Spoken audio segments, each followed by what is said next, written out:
The question of what exactly makes a pop star successful is a really interesting one. We can all point to certain characteristics that it seems like pop stars need. Catchy songs, a unique aesthetic, a strong, likable personality, connection with fans, stage presence, vocal prowess, songwriting abilities, and being good-looking. Except we all know plenty of pop stars who don't possess all of these qualities. There are many major pop stars who have little to no songwriting ability. Some have very little stage presence. Some don't have particularly strong voices, but they are still successful in the music industry. So I think we can agree that you don't need all of these qualities. Just some are enough. But then you get really peculiar examples like Madison Beer, where it seems like she ticks a lot of these boxes, but she still hasn't achieved mainstream success. Her most recent album, Silence Between Songs, got only just over 3 million Spotify streams in its first day. By comparison, some other first-day streaming figures are 60 million for Guts, 43 million for Renaissance, and 16 million for Portals. Despite seemingly having everything it takes, she still hasn't made it as a main pop girlie. Today, I want to break down why that is. Firstly, I'm gonna establish that there are two main tiers of female pop stars. At the top, we have who we would consider to be the main pop girls. As I said, not all of them have the same strengths, but they are all in a unique category where pretty much anything they release is at least somewhat successful. And they have had years of continually being one of the most recognizable faces and names in pop. Then we have a lesser tier called the minor pop girls. These are girls who might have music that even tops charts in some instances, or otherwise are reasonably successful in the music industry. People recognize their face, people recognize their name, people recognize some of their songs. People might even recognize that they have several of the characteristics we look for in main pop girls. They're successful, but not superstars. And Madison Beer is one of them. We look at her and see that she is obviously gorgeous. She's got a cool aesthetic, she dresses great, she writes her own songs, she has catchy music, she has a following, everyone knows who she is. So why isn't she one of the most popular girls in pop? Well, the problems for Madison kinda started at day one. When she was a kid, she was invited to a recording studio by a friend of her mother's. It was her first time ever in a real recording studio, and while she was there, she recorded a few covers, including one of At Last by Etta James. The cover was later tweeted by Justin Bieber, the biggest male pop star on the planet at the time, who said, "Wow, 13 years old, she can sing. Great job. #future star." Madison replied to him freaking out, as any 13-year-old would, and shortly afterwards, Madison was introduced to Justin's manager Scooter Braun, who signed Madison, and she also signed a recording contract with Island Records, Justin's record label at the time.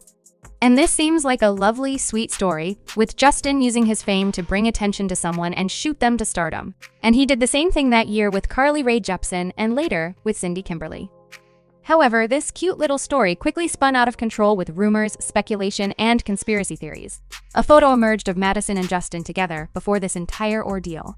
And this immediately led to speculation and accusations against Madison of pretending to be shocked by Justin's tweet, when really they knew each other already. I should say that although that's what people were saying at the time, there's absolutely no proof of them knowing each other well or having any kind of closeness, other than them having been in the same room once. And it's very believable that Justin wouldn't remember her from that, considering the amount of people he must meet. Things got a little worse when people found out more about Madison's family, including that her mother was pretty wealthy and had a mutual friend with Scooter, which is how they were introduced.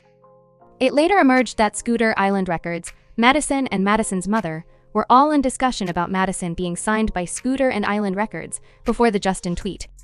And when people found this out, Madison was accused of being a nepo baby and an industry plant. She denied this and said that Justin wasn't told to tweet her video by Scooter, but it did emerge that Justin didn't stumble upon the video alone. He was shown it by Scooter. So, what we know for a fact about the timeline is, Madison records At Last in the studio, her mother meets Scooter through a mutual friend. They begin discussions with Island Records about signing Madison. Scooter shows the video to Justin. Justin tweets it, and then Madison is signed. My mom was friends with somebody who knew Scooter, which is how he got sent the video, but she never knew him or met him ever once. Like, never, not one time. They had like a mutual friend, and then when she posted on her Facebook and was like, if anyone knows anyone in the industry, my daughter's a singer, her friend was like, hey, I'm really close with some music managers, I'm gonna send it to them. And so he did, and That's how it happened. So the only part of the story in question is whether Justin chose to tweet that or was told to, either by Scooter or someone else to draw attention to Madison and boost her career from day one. Either way, her coming into the music industry in this way didn't really help her because the industry plant allegations have always followed her. She faced a lot more hate during her early teenage years, and I think it's important to note just how young she was.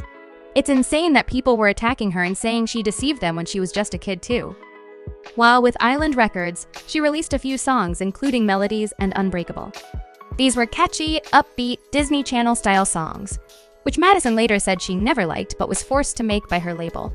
Madison wanted to make serious songs, including ballads, but any record label, especially in the early 2010s, thought that all young female singers had to make upbeat, generic pop.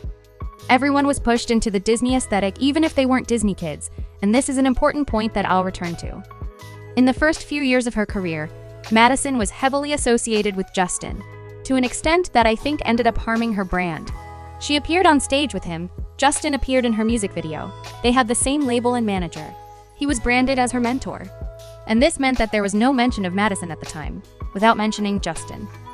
And when she was already facing industry plant rumors and then was so heavily associated with Justin, her success began to be attributed to him, unfairly. And I do think this was detrimental to individual success. I think a similar phenomenon actually happened with Olivia Rodrigo. When she first came to global stardom after Driver's License, she was constantly talking about how much she loved Taylor Swift. She would talk about her in interviews. She said Taylor inspired her songwriting. She was actively engaged with Taylor on social media. And because of their similar traits, there was naturally an overlap in their fan bases. But Taylor started to be branded as Olivia Rodrigo's mentor, and Olivia was called the next Taylor Swift. And I think this kind of heavy association can really harm your respectability and individuality as an artist, which is why I think Olivia doesn't really talk about Taylor now. So, it's not an issue when you nip it in the bud, but Madison's team allowed the Justin association to carry on for years, obviously thinking it would help her career to be associated with him, but I actually think it made it worse. She did have individual branding, getting deals with Ralph Lauren and Monster High in her teens. But again, I don't think either of these were successful in helping her music career. Ralph Lauren isn't really a brand that her target demographic of little girls and tweens cared about, and Monster High really contradicted the music style she was being pushed into of really bright, happy, generic pop. And this is a shame, because had someone like Billie Eilish been around at the time, her team might have realized that you can be branded as edgy and still be successful as a young female pop star. And this is purely speculation, but because of her association with Justin, I wonder if they didn't allow her to make any edgier music because it would reflect on Justin, who they were also pushing to be extremely clean and family-friendly. Madison got a lot of really unnecessary hate early in her career from a mixture of Justin Bieber fans who were probably jealous that she was close with Justin, to industry plant allegations, and more jealousy, in my opinion, over her appearance. I mean, look at her. This was the quintessential, perfect 2013 cool girl.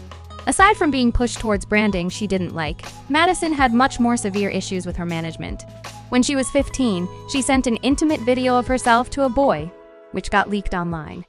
In her 2023 memoir, she described her parents and management not exactly handling it well.